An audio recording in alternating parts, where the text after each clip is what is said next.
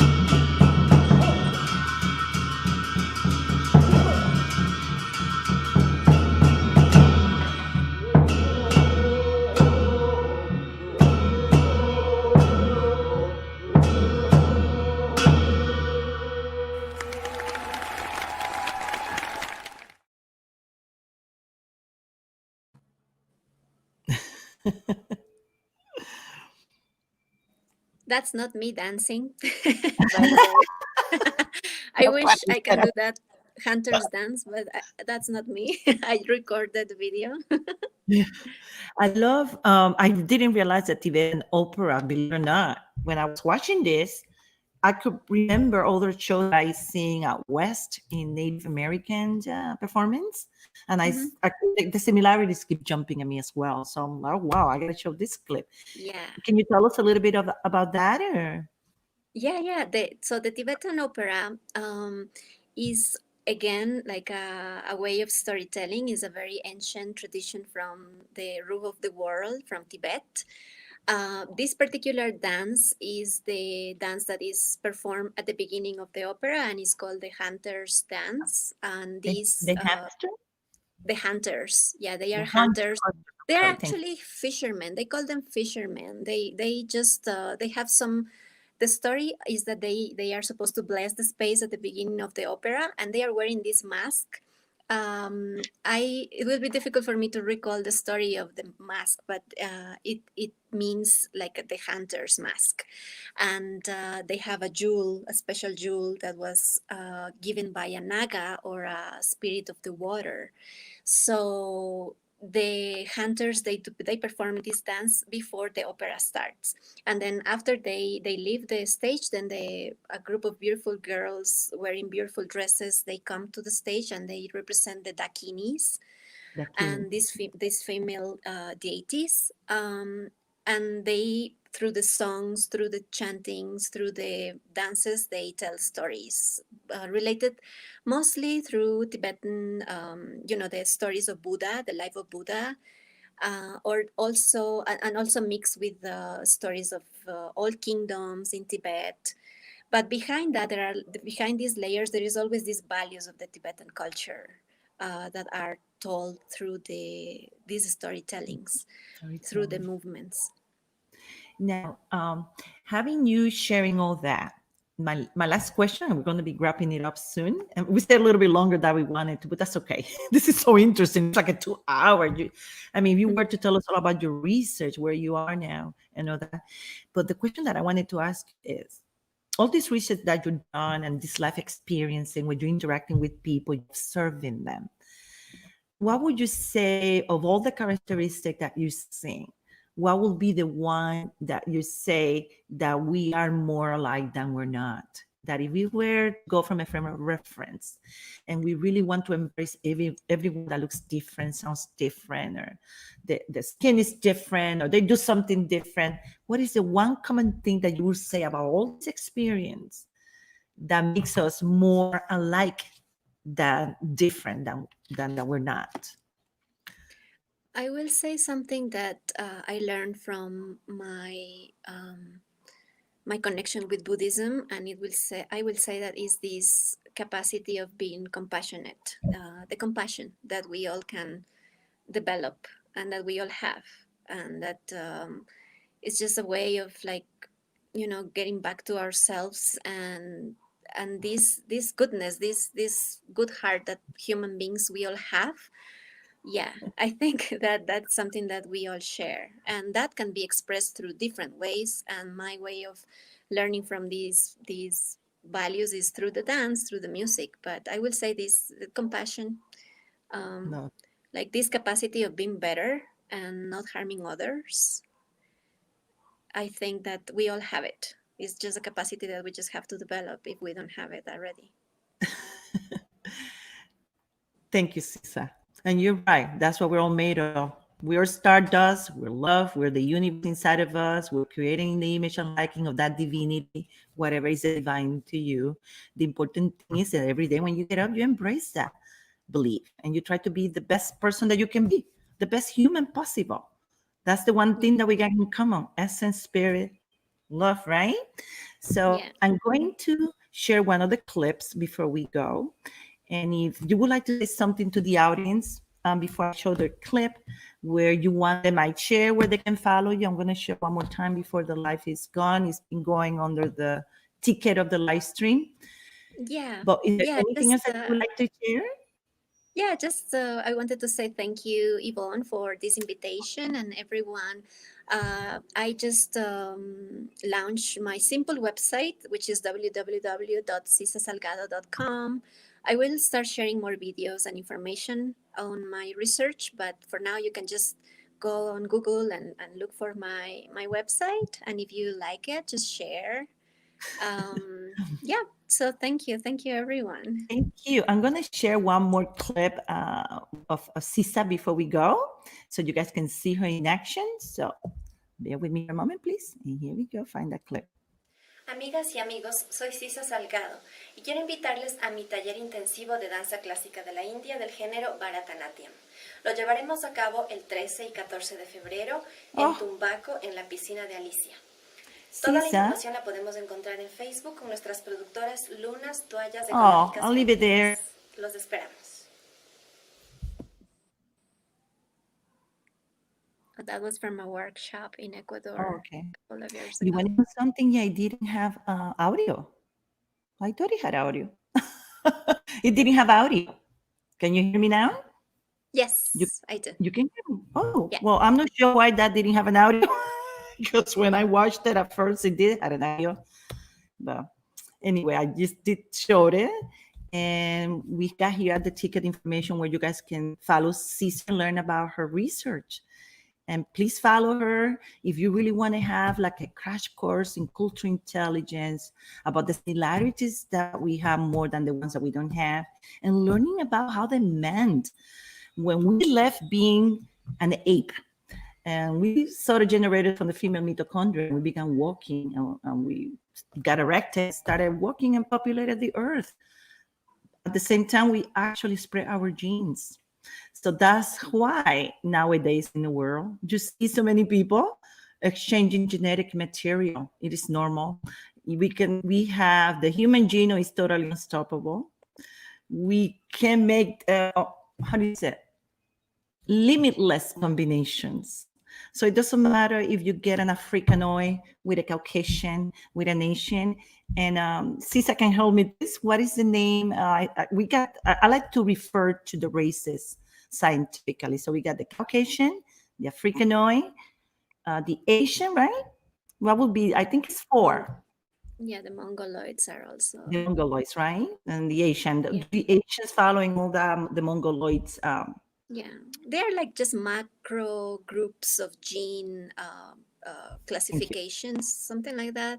Yes. Yeah, the But scientists, they just say that repeatedly that there is no race, and there is no such a thing as a race. It's just like there you go. genotype groups that It's we all phenotype and genotype. phenotypes. Yeah, yeah, yeah.